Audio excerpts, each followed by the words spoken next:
Aí, 5 anos depois nem isso, acho que 3 anos depois, eu estou trabalhando numa boate gay, que eu era assessor de imprensa, e eu era assessor de imprensa e relações públicas. Chamava HS, Homo Sapiens. E que era no prédio que eu morava, que meus pais moravam, ele embaixo. Um dia, eu estou descendo do elevador, um cara para e fala assim, você não é jornalista? Sou. Você não trabalha no Jornal da Tarde? Trabalho. Você é gay? Eu digo, sou. Ele falou assim, você não quer trabalhar? Nós vamos abrir uma boate gay. E você não quer trabalhar aqui com a gente? Eu falei, mas eu trabalho no jornal.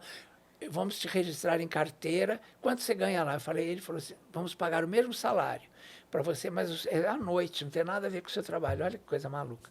Aí, tá bom. Assinei o contrato com eles. Fui eu e 2 travestis que trabalhavam na época. Foram os 3 primeiros contratados da casa. Caramba! Essa boate virou um fenômeno em São Paulo. Ela lotava, ela cabia, sei lá, 700 pessoas, tinham 2.000 pessoas por noite. Abarrotava. Parava a Rua Marquês de Itu, parecia... Hoje ela chama bailão.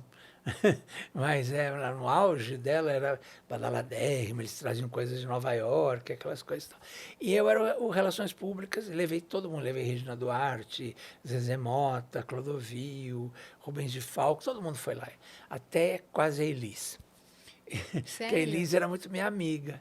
E aí a Elis falou que queria ir lá um dia. E falou, eu sei que as bichas me amam, me levam, não sei o que e tal. Aí eu falei, marcado, então vamos essa semana. Você acabou a temporada Saudades do Brasil, você está livre. Tá. Aí a Elis chega e aí eu fui buscar lá na casa dela. A sorte que fui com esse dono da boate, mais um outro, que ele, como eu não dirijo, eles foram de carro me pegar no Estadão, no Jornal da Tarde, e a gente foi lá para a Serra da Cantareira buscá-la na casa dela. Quando chega lá, a Elis começa a gritar assim, quando ela me viu. Quem falou para essa bicha que eu estava em casa? Eu não vou, nem morta, nem morta. E não sei o quê. E o César Camargo Mariano ia passando embaixo, tratando dos cachorros. A casa dela ficava em umas palafitas, onde mora, acho que o Renato Teixeira hoje. E ele estava embaixo tratando dos cachorros. Aí ele fez assim, o que é? Subiu assim, passou. E o João Marcelo, que tinha dormido no meu colo, no dia que ela me pediu, estava no colo dela e no meu, assim. Até por isso que eu acho maluco ela ter morrido 1 ano e meio depois disso, dizendo que era drogas, porque puseram uma cervejinha assim na mesa para ela. Ela falou, não, pelo amor de Deus, se eu tomar isso aqui eu fico mal, e não sei o que e tal. Aí 1 ano e meio depois a mulher morre dizendo que era por causa de drogas com uísque, não sei o que, né? Eu não entendi nada, porque eu tinha me afastado dela por causa desse acontecimento. Eu fiquei muito chateada, aí eu desci. Eu falei, ela vai falar na minha cara, se ela é pisciana, eu também sou. Ela vai falar na minha cara que ela não vai. E desci com raiva, assim, entendeu? A hora que eu cheguei, o João Marcelo vem abrir a porta. Aí fala assim, Lobo, minha mãe não tá. Ai, Eu olhei para a tadinho. carinha dele e falei assim, outro dia eu contei isso para ele no ar, eles começamos a chorar os dois. Aí eu falei para ele, né, eu falei, ela não tá? Ele falou, não, então, ela não tá. Aí eu falei, eu não vou chamar a mãe dele de mentirosa na frente dele, né? E nisso, já ia desistindo, nisso vem o César, fala, o que é, hein? Ô, Lobo, puxa, ele sacou no trajeto o que estava acontecendo. Aí ele veio e falou, pô, Lobo, a Elis teve que ir para o Rio e não sei o que. Eu fiz, César, saí chorando. Aí entrei no carro, a sorte que os donos da boate ouviram tudo. Aí eles falaram assim, um deles, esse que me contratou primeiro, falou, ele era fã da Maria Bethânia. Aí ele falou, bem feito, quem manda ser fã dessa louca, em vez de ser fã da Maria Bethânia, não sei o quê. E eu vim chorando, de lá da Cantareira até a minha casa. E o Oswaldo, que era o outro sócio dele, porque éramos apaixonados pela Elise. Eu, além de amigo dela, eu era apaixonado E por ela que ela. pediu pra ir? E ela pediu, entendeu? E eu jamais, né? Mas eu achava até que seria um atrevimento convidá-la para ir e tal. E ela pediu que queria ir. Estava Gonzaguinha na mesa o dia que ela pediu, a gente estava num jantar. Nossa. E o irmão dela, tava todo mundo. Que jantar esse. Foi né? maravilhoso. No Você que Ah, sabe. tava com o Gonzaguinha do meu lado. Eles Regina do outro? Sabe onde é o Você que sabe hoje? Aham. Então era ali, chamava Pepperoni. Era um restaurante de um amigo meu e ele ofereceu o jantar pra gente e tal, e a gente foi lá. Eu fui assistir o show e depois fui para lá. E como você a conheceu? entrevistando. Uhum. Eu fui entrevistá-la na época do Falso Brilhante. E aí ela, já no camarim, já ficou minha amiga. Amei você, não sei o quê. Já ficamos. Ela botava cadeira para assistir. Eu assisti não sei quantas vezes o Falso Brilhante. Ela põe uma cadeirinha branca assim na coxinha para ficar assistindo. E ficamos muito, muito amigos, assim, de ficar no camarim com ela, contando fofoca, brincando e tal. Então a gente era muito, muito amigo. Por isso que eu fiquei muito decepcionado.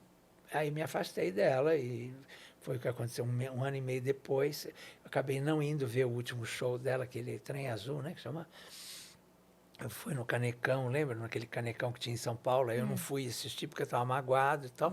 Logo depois ela Canecão no faleceu. Rio? Não, no Rio, não. Não, tinha o Canecão do Rio tinha e também? tinha um que fizeram aqui na Zona Norte, um Canecão meio que imitando do Rio tá. e tal.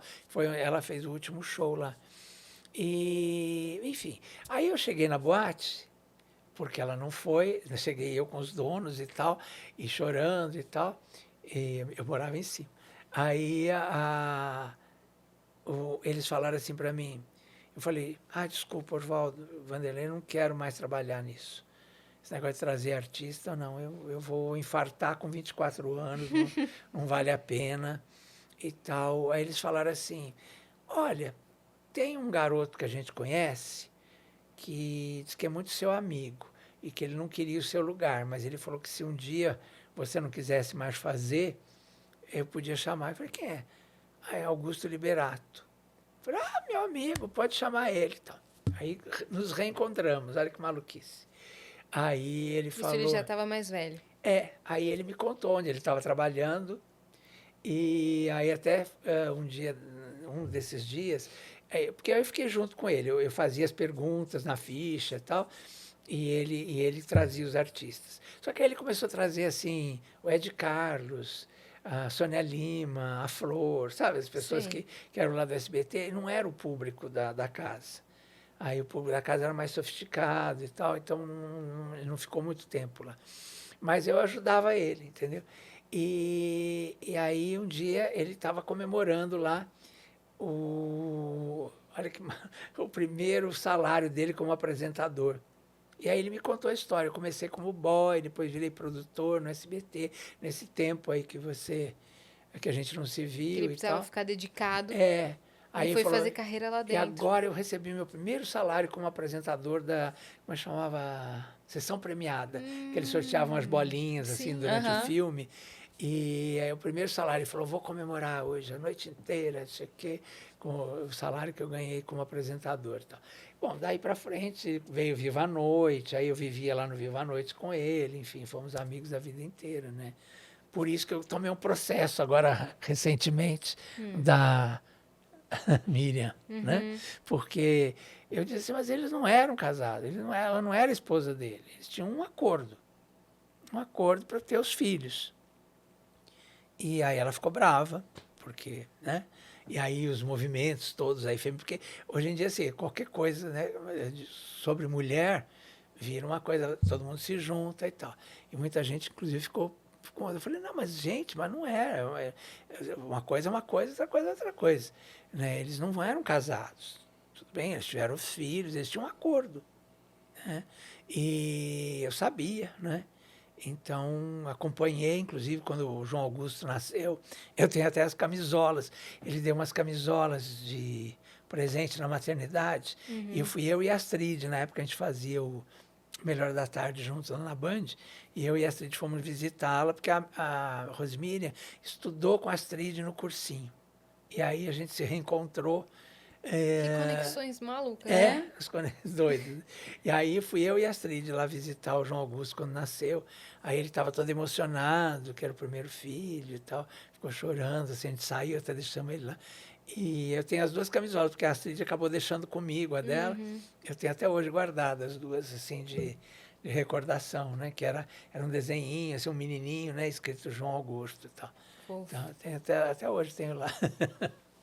Que demais. Umas histórias. E você vê que as coisas vão se ligando, né? Sim. É impressionante. Você disse que ele tinha... Quanto tempo passou desde que você perdeu o contato com ele até você eu reencontrar? acho que uns 3, 4 anos, porque eu tinha 24 anos, eu lembro. Eu acho que quando a gente perdeu o contato, acho que eu tinha 21. Quando ele saiu da tua peça?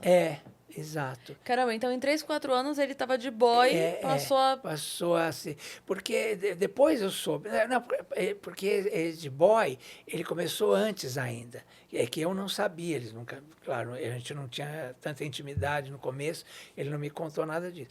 Ele ia na porta do programa do Silvio e levava uns papeizinhos com umas ideias para o Silvio.